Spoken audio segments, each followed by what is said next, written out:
Assalamualaikum warahmatullahi wabarakatuh. Selamat sore, salam sejahtera untuk kita semua. Salam Rahayu. Salam untuk saudara semua yang ada di dalam maupun di luar negeri. Mudah-mudahan berbahagia. Yang sakit mudah-mudahan cepat sembuh. Yang bekerja mendapat rezeki yang banyak. Amin. Ini berita tentang PSI ini. Enggak masuk akal. Baliho bertebaran di mana-mana. PSI lapor dana kampanye cuma 180.000. Gila. 180.000 itu aja untuk masa satu baliho aja kurang, ya. Jadi masa anak ingusan udah berani bohong. Sampai-sampai Denny Sregar itu geleng-geleng kepala ya. Nah, Badan Pengawas Pemilu atau Bawaslu RI menilai laporan awal pengeluaran dana kampanye sebesar 10.000 ya, 180.000 yang dilaporkan Partai Solidaritas Indonesia atau PSI tidak rasional dan tidak logis. Ketua Bawaslu Rahmat Baja menilai situasi ini merupakan gejala di mana partai-partai politik menyerahkan laporan ya tidak sesuai dengan apa yang ada di lapangan. Untuk formalitas saja, nah, dikhawatirkan ini akan jadi kena sanksi nantinya jika terlambat diserahkan. Bagja menambahkan pihaknya sedang melakukan proses pemeriksaan terhadap laporan awal dana kampanye. Dan KPU RI yang tinggal jatuh pada batas waktunya kan tanggal 7 Januari ya, tahun 2024 ya. Menurut KPU RI, meskipun semua partai politik peserta pemilu tingkat nasional sudah menyerahkan laporan sesuai jadwal, namun tak satu pun yang dilaporkan sudah lengkap sesuai dengan syarat. Sebagai informasi, ya, masa kampanye dimulai sejak tanggal 28 November ya, sampai tanggal 10 Februari tahun 2024. Di dalam laporan dirilis resmi oleh KPU RI, kemarin total ada 580 caleg DPR RI dari partai ya, besutan putra Presiden Joko Widodo Kaisang Pangarep itu sudah melaporkan total dana kampanye yang dilaporkan PSI jumlah kurang lebih 2 miliar dengan mengeluarkan sekitar 180.000.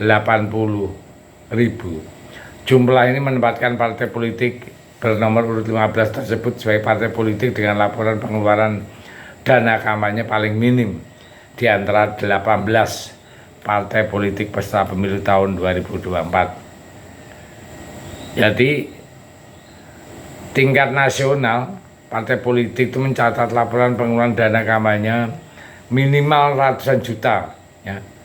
Mayoritas diantaranya mencatat laporan pengeluaran dana kampanye itu rata-rata miliaran. Wakil Ketua Dewan Pembina PSI, Krisna Tali, mengaku masih perlu memeriksa kembali jumlah yang diumumkan KPU RI terkait pengeluaran dana kampanye.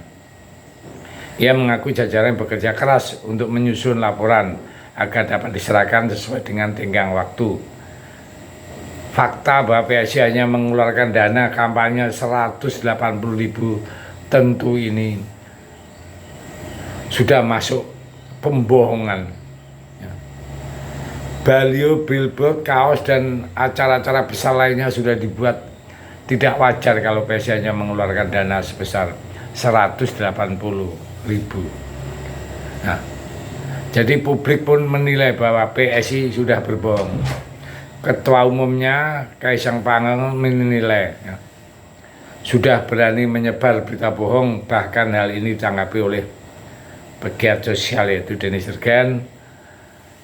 Anak muda seperti Kaisang saja sudah berani berbohong. bagaimana nanti kalau berkuasa atau duduk di Senayan. Heran ya.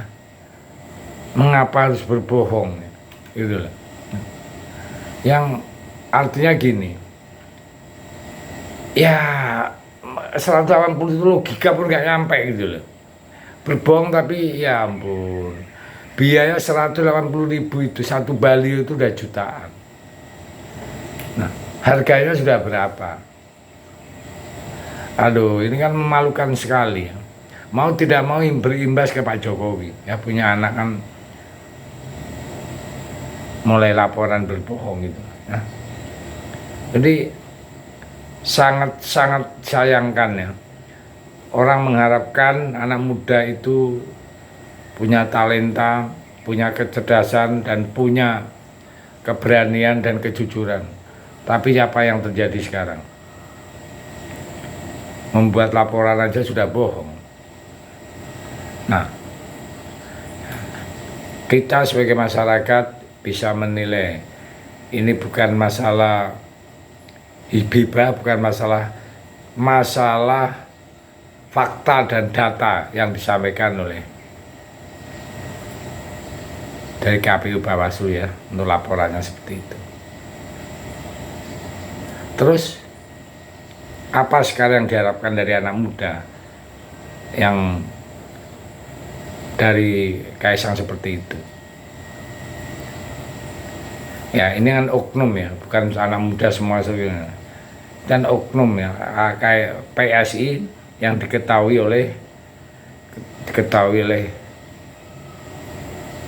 Kaisang sebagai putra Presiden Republik Indonesia.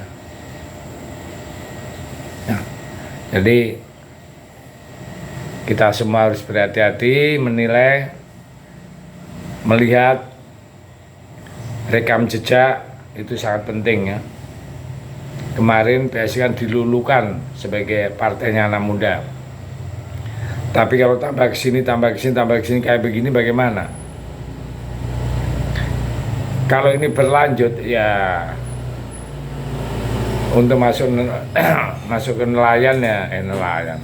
Masuk ke Senayan ya berat, sangat berat sekali. Nah, ini adalah sebagai pelajaran, mudah-mudahan Kaisang laporannya harus betul dicek, jangan sampai terjadi kesalahan yang sangat fatal seperti ini. Ya. Mudah-mudahan anak muda adalah harapan bangsa. Kejujuran, keberanian itu dibutuhkan untuk bisa ya, meneruskan tahta perjuangan seniornya. Saya pikir itu. Terima kasih. Merdeka.